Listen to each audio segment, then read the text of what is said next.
Welcome to our AV free coaching channel. Hello दोस्तों, आज मैं आपके लिए मैथ पेडागोजी के सेकंड पार्ट को लाया हूँ। फर्स्ट पार्ट में क्या था कि उसमें मैथ पेडागोजी के 1 से लेकर 10 तक के क्वेश्चन थे और 11 से लेकर के 25 तक के क्वेश्चन हमारे पार्ट 2 को में है। तो चलते हैं सबसे पहले क्वेश्चन की ओर। तो हमारा सबसे पहला क्वेश्चन है, बच्चों का गणितीय अवधारणाओं का पूर्व ज्ञान आकलन के लिए महत्वपूर्ण है क्योंकि ऑप्शन चलते हैं। पहला ऑप्शन है, यह गणितीय तथ्यों को स्मरण करने में सहायता करता है। ऑप्शन बी है, गणित अन्य विषयों के साथ एकीकृत है। ऑप्शन सी है, यह योगात्मक आकलन में सहायक होता है। ऑप्शन डी है, गणितीय अवधारणाओं की प्रकृति श्रेणीबद्ध है। इसमें इंग्लिश और हिंदी दोनों लैंग्वेज में ही हमारे क्वेश्चन है। आपको जिसमें सुविधा पड़े आप उस क्वेश्चन से आप अपना पढ़ें, ठीक है। तो इसमें क्वेश्चन में पूछ रहा था कि बच्चों का गणितीय अवधारणा का पूर्व ज्ञान आकलन के लिए महत्वपूर्ण है। क्यों महत्वपूर्ण है? क्योंकि इसमें चारों ऑप्शन में से हमारा करेक्ट ऑप्शन है ऑप्शन डी, जिसमें लिखा है कि गणितीय अवधारणाओं की प्रकृति श्रेणीबद्ध है, ठीक है। नेक्स्ट क्वेश्चन चलते हैं। नेक्स्ट क्वेश्चन है हमारा 12th क्वेश्चन, जिसमें लिखा है 6 और 7 का योग 13 है। यह एक डैश का उदाहरण है। ये किसका उदाहरण है? नीचे ऑप्शन में देखते हैं। ऑप्शन पहला है हमारा परिभाषा, दूसरा ऑप्शन है साध्य या प्रतिज्ञप्ति, ऑप्शन सी है मुक्त वाक्य, ऑप्शन डी है संयोजन समुच्चय बोधक वाक्य। तो इसमें हमारा करेक्ट ऑप्शन है ऑप्शन बी, साध्य प्रतिज्ञप्ति, ठीक है। चलते हैं क्वेश्चन 13 पे। क्वेश्चन 13 है हमारा, निम्नलिखित संज्ञानात्मक क्षेत्र के स्तरों में अपसारी चिंतन प्रक्रियाओं के लिए कौन कौन उत्तरदायी है। चलते हैं ऑप्शन की ओर। ऑप्शन पहला है हमारा ज्ञान, अवबोध और अनुप्रयोग। ऑप्शन बी है विश्लेषण, संश्लेषण और मूल्यांकन। ऑप्शन सी है ज्ञान, विश्लेषण और मूल्यांकन। ऑप्शन डी है अवबोध, विश्लेषण और मूल्यांकन। इसमें हमारा करेक्ट ऑप्शन है ऑप्शन बी। ऑप्शन बी में क्या है? विश्लेषण, संश्लेषण और मूल्यांकन जो है हमारा अपसारी चिंतन के लिए उत्तरदायी है, ठीक है। नेक्स्ट करते हैं। नेक्स्ट क्वेश्चन है हमारा 14, जिसमें लिखा है 76 इंटू 32 को हल करने के लिए एक विद्यार्थी निम्नलिखित विधियों का प्रयोग करता है। कौन सी विधियां हैं जरा एक बार देख लेते हैं। इसमें क्या है कि 76 इंटू 32 लिखा है, तो इसमें ये क्या करता है कि इकाई अंक को इकाई दहाई में चेंज कर देता है। जैसे कि इसको सिंपल में फॉर्म में चेंज कर देता है कि 76 लिखा है तो इसको 70 + 6 लिख देता है और 32 को 30 + 2 लिख देता है, ठीक है। फिर उसके बाद मल्टीप्लाई करता है। इसका डिस्ट्रीब्यूटिव प्रॉपर्टी इसमें लगता है, तो डिस्ट्रीब्यूटिव प्रॉपर्टी से इसको डिवाइड मतलब कि मल्टीप्लाई करता है, इसको ओपन करता है। तो ओपन करने के बाद क्या होता है, ओपन करने के बाद इसको सॉल्व करता है, सॉल्व करने के बाद हमारा आंसर आता है, ठीक है। इस विधि को उन्होंने लिखा है, उपरोक्त विधि के लिए निम्नलिखित में से कौन सा कथन सत्य है। इसमें बताना है कि कौन सा कथन सत्य है इस विधि के लिए। पहला विधि है हमारा, अधिगमकर्ताओं में समस्या समाधान को अनौपचारिक तकनीक को हतोत्साहित करना चाहिए। ऑप्शन बी है विद्यार्थियों की गुणन का अवधारणात्मक ज्ञान नहीं है। ऑप्शन सी है विद्यार्थी द्वारा प्रयुक्त विधि उसकी गुणन के नियमों की साझा को दर्शाता है।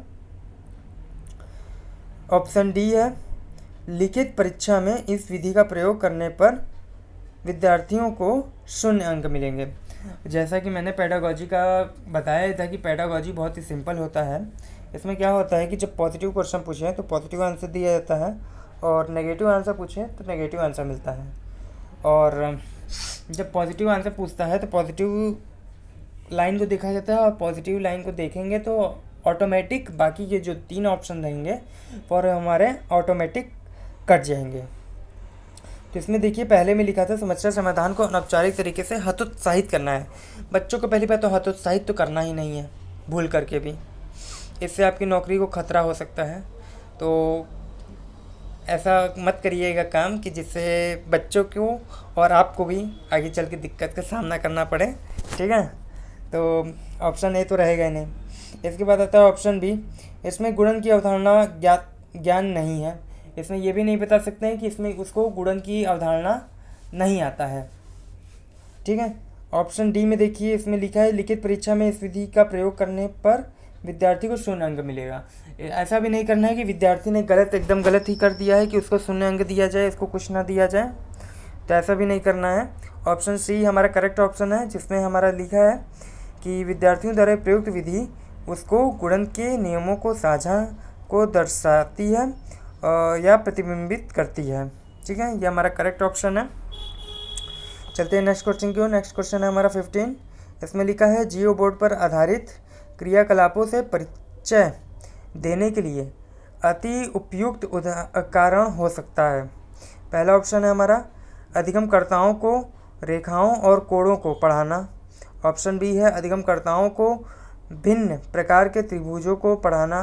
ऑप्शन सी है अधिगमकर्ताओं को आयतन पढ़ाना। ऑप्शन डी है विभिन्न ज्यामितीय अवधारणाओं की जांच या अन्वेषण के लिए मूर्त प्रदर्शन देना। तो इसमें हमारा करेक्ट ऑप्शन है ऑप्शन डी। क्वेश्चन में हमारा पूछ रहा था कि इसमें आधारित जियो बोर्ड पर आधारित हमारा जो क्रियाकलाप होता है वो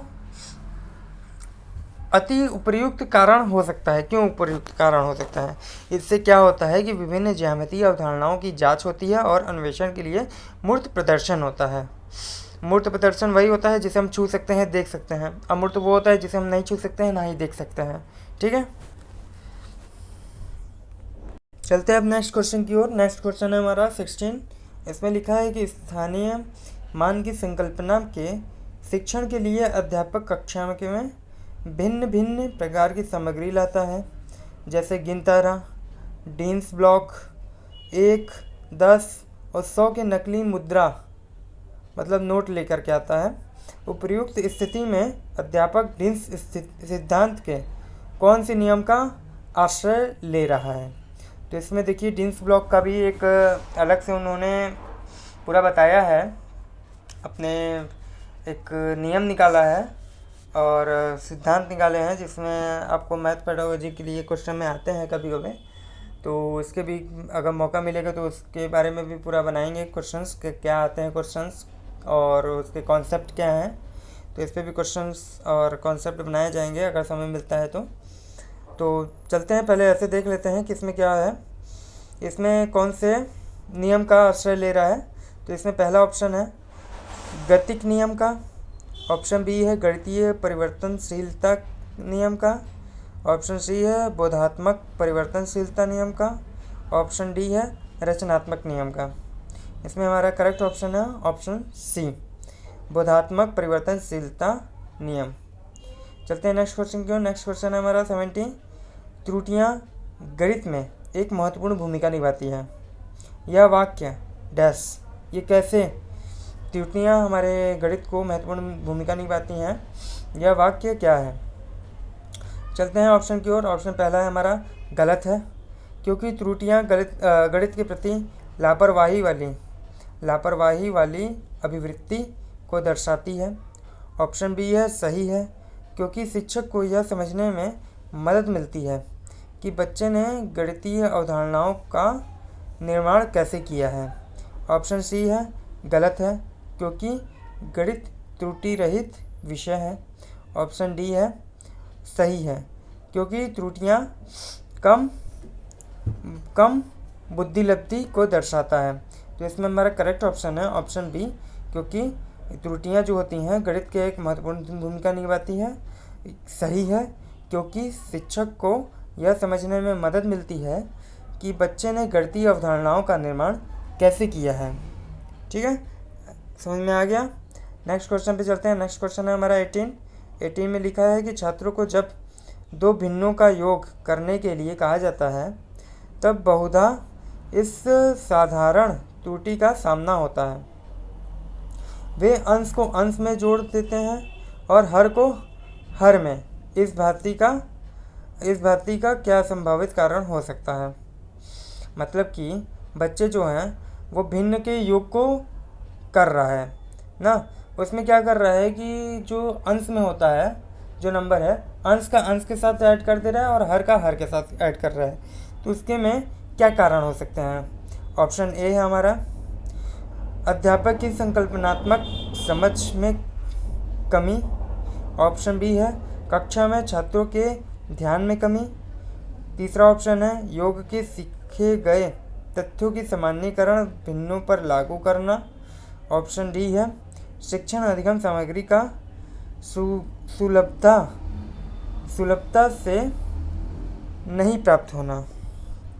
इसमें हमारा करेक्ट ऑप्शन है ऑप्शन सी, क्योंकि उसके अंदर क्या है, उसके अंदर ये कारण हो सकते हैं कि योग के सीखे गए तथ्यों का सामान्यीकरण भिन्नों पर लागू करना है, कि भिन्नों पर कैसे हमारा सॉल्यूशन होता है, क्योंकि उसको जोड़ घटाना तो आता है, बस उसको भिन्न के कैसे उसके कॉन्सेप्ट हैं उसको, उसके बारे में उसको जानकारी नहीं है। अब चलते हैं नेक्स्ट क्वेश्चन की ओर। नेक्स्ट क्वेश्चन है हमारा 19, जिसमें लिखा है कि छात्रों की आंकड़ों के संग्रहण की समझ के आकलन के लिए सर्वाधिक उपयुक्त रचनात्मक कार्य हैं। पहला ऑप्शन है कक्षा में विचार विमर्श। दूसरा ऑप्शन है वर्ग पहेली। तीसरा ऑप्शन है सर्वेक्षण पर आधारित परियोजना। चौथा ऑप्शन है भूमिका अभिनय करना। इसमें हमारा राइट ऑप्शन है ऑप्शन डी सर्वेक्षण पर आधारित परियोजना। ठीक है, नेक्स्ट क्वेश्चन है हमारा 20। इसमें लिखा है कि प्राथमिक स्तर पर छात्रों को गणितीय क्रियाकलापों में व्यस्त रखना बहुत तरीकों से सहायक हो सकता है, जैसे कि ऑप्शन ए है हमारा छात्रों को कई अमूर्त अवधारणाओं का अन्वेषण करने और परिकल्पन रणनीतियों को सीखने के अवसर प्रदान करता है। ऑप्शन बी है समय सारणी में दिए गए खाली कालांशों का उपयोग करने में सहायक करता है। तीसरा ऑप्शन है छात्रों को उसकी गणितीय समझ एवं विवेचन की ओर गहन करने में सहायक करता है। चौथा ऑप्शन है, सॉरी ये ऑप्शन नहीं है, ये हमारा क्या था, ये पॉइंट थे, ऑप्शन तो नीचे हैं। चौथा पॉइंट था हमारा संकलित आकलन के उपकरण का कार्य करता है। तो इसमें से बताना था हमें कि गणितीय क्रियाकलापों में व्यस्त करना बच्चों को किस तरीके से सहायक हो सकता है। ये 4 पॉइंट दिए हुए हैं, इन चारों पॉइंट में से कौन कौन से पॉइंट हमारे सही हैं। जैसे कि सही विकल्प का चुनाव कीजिए, तो इसमें पहला ऑप्शन है ए और डी हो सकता है सही हो, बी दूसरे ऑप्शन में बी और सी सही हो, तीसरे ऑप्शन में बी और डी सही हो, और चौथे ऑप्शन में ए और सी सही हो। तो इसमें हमारा करेक्ट ऑप्शन है ऑप्शन डी। इसमें लिखा है ए और सी। ए और सी हमारा जो है कथन वो हमारा सही है। ए में क्या है, छात्रों को कई अमूर्त अवधारणाओं का अन्वेषण करने और परिकल्पन रणनीतियों को सीखने में अवसर प्रदान करता है। और तीसरा है छात्रों को उनकी गणितीय समझ एवं विवेचन को गहन करने में सहायक होता है। ठीक है, समझ में आ गया आपको। चलते हैं अब नेक्स्ट क्वेश्चन की ओर। नेक्स्ट क्वेश्चन है हमारा 21, जिसमें लिखा है ज्यामिति को गणित का एक महत्वपूर्ण क्षेत्र माना गया है और प्राथमिक गणित का यह एक अभिन्न भाग होना चाहिए। ऐसा इसलिए है क्योंकि पहला ऑप्शन है सभी छात्र ज्यामिति में अच्छे अंक प्राप्त करते हैं क्योंकि यह समझने में सरल है। नहीं, बहुत सरल नहीं होता, सभी बच्चों को आसानी से नहीं समझ में आता है। दूसरा ऑप्शन है ज्यामितीय गतिविधि उन्मुख है और खेलने का समय देती है। ये भी नहीं सही है। ऑप्शन सी है कई प्रसिद्ध गणितज्ञों ने ज्यामिति के विकास में सहयोग दिया है, इससे क्या फ़ायदा है। चौथा ऑप्शन है ज्यामिति के अनुभव दैनिक जीवन में अधिगम और गणितीय विचारों और अवधारणाओं के अभिन्न अधिगम और दृश्यीकरण में सहायक करते हैं। करेक्ट ऑप्शन है ऑप्शन डी हमारा सही है। ठीक है, चलते हैं नेक्स्ट क्वेश्चन। नेक्स्ट क्वेश्चन है हमारा 22। इसमें क्या लिखा है, सुश्री श्रेया एक प्राथमिक कक्षा की गणित अध्यापिका अपने शिक्षार्थियों को 2 अंक वाली संख्याओं का योग पढ़ाने के लिए विविध विधियों का उपयोग करती है, जैसे कि इसमें दिया हुआ है कि अलग अलग विधियों से उसको क्या कर रही है, गणित को सिखा रही है। ठीक है, तो इसमें नीचे लिखा है, पहले तो देख लेते हैं ऑप्शन ए में क्या है कि पहले जैसे हम ऐड करते हैं नॉर्मली वैसे ऐड करते हैं, किया है। दूसरा ऑप्शन में क्या है कि इकाई दहाई को अलग अलग कर दिया है, मतलब सैकड़ा और इकाई वाले को अलग अलग कर दिया है। फिर उसके बाद क्या किया है थर्ड ऑप्शन में क्या किया है कि उसमें भी अलग अलग करके डिस्ट्रीब्यूटिव प्रॉपर्टी लगा दिया है, उससे ऐड किया है। ठीक है, चलते हैं अपने इस अत्यंत उपयुक्त हमारा कौन सा विधि है इसके बारे में जानते हैं कि ऐसे क्यों कर रही है, इतने विविध तरीके से क्यों पढ़ा रही है, इसे पढ़ाने से क्या होगा। ठीक है, ऑप्शन की ओर चलते हैं। ऑप्शन ए हमारा, वह केवल गणितीय संचारण पर बल दे रही है। गणितीय संचारण पर केवल बल नहीं दे रही है, केवल वाले तो शब्द आ जाएंगे वो सरासर एकदम गलत है, वो आँख मूंद करके उसको गलत कर दीजिएगा, वो सही नहीं रहता है। ऑप्शन बी है हमारा, वह अपने छात्रों को गणित में प्रश्नों को हल करने के लिए विविध उपागमों को प्रस्तुत कर रही है। एकदम करेक्ट ऑप्शन है, और बाकी ऑप्शन को भी देख लेते हैं, लेकिन ये हमारा करेक्ट ऑप्शन है। ऑप्शन सी को देखते हैं, वह बहुत विधियों का उपयोग करके छात्रों को भ्रमित कर रही है। भ्रमित करना शिक्षकों का काम नहीं है, ये गलत है। और चौथा ऑप्शन है, एक प्रश्न को हल करने के लिए वह अधिक समय व्यर्थ कर रही है, ये भी हमारा गलत है। उससे बच्चों का ही विकास हो रहा है, मेरा विकास तो हो नहीं रहा है, ना समय उसको बर्बाद कर रहे हैं, बच्चों का ही विकास कर रहे हैं। तो हमारा ऑप्शन बी हमारा करेक्ट ऑप्शन है। ठीक है, चलते हैं नेक्स्ट क्वेश्चन की ओर। नेक्स्ट क्वेश्चन है हमारा 23। उसमें लिखा है कि कंचों के खेल में रेनू 4 कंचे हार जाती है, उसके पास 7 कंचे बचे हैं, उसने कितने कंचे के साथ खेल शुरू किया था। उपयुक्त प्रश्न उदाहरण, मतलब ये पूछ रहा है कि ये प्रश्न जो है ये किस उदाहरण से लिया गया है। ऐसे पहला ऑप्शन है योग पर संदर्भात्मक प्रश्न का, दूसरा ऑप्शन है खुले सिरे वाले प्रश्न का, तीसरा ऑप्शन है बहुविकल्पीय प्रश्न का, चौथा ऑप्शन है व्यवकलन पर संदर्भात्मक प्रश्न का। इसमें हमारा करेक्ट ऑप्शन है ऑप्शन ए, योग पर संदर्भात्मक प्रश्न का। ठीक है, चलते हैं नेक्स्ट क्वेश्चन की ओर। Next question number 24।